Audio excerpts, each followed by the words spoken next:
Madam నిన్న కూడా మనకు ఒకరు కాల్ చేశారు.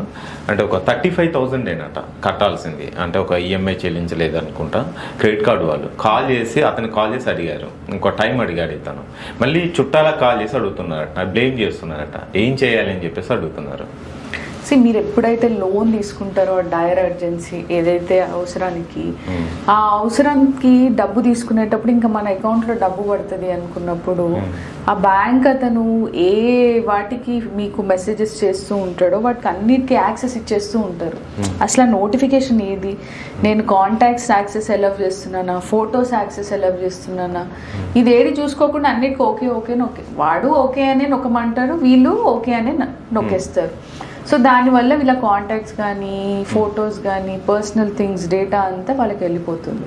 సో ఎప్పుడైతే వీళ్ళు రీపే చేయరో అప్పుడు ఆ ఇన్ఫర్మేషన్ని వాళ్ళు వాడుకొని అందరికీ ఫోన్ చేయడము, పర్సనల్ ఫొటోస్ షేర్ చేయడము. Okay, blame game.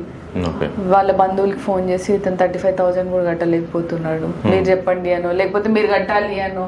వాళ్ళు ఎందుకు కడతారండి, అదేమన్నా అసలు వాళ్ళకి ఏం సంబంధం, వాళ్ళేం అయినా కానీ వీళ్ళు అలా బెదిరిస్తూ ఉంటారు. సో మీరు ముందే ఎప్పుడైతే తీసుకుంటున్నారో అట్లాంటప్పుడు అసలు దేనికి యాక్సెస్ ఇస్తున్నాము అనేది చూసుకోవాలి. నేను ఎందుకు చెప్తున్నానంటే ప్రీవియస్గా ఒక అతను ఆంధ్రప్రదేశ్కి సంబంధించిన ఒక అబ్బాయి సూసైడ్ చేసుకొని చనిపోయాడు.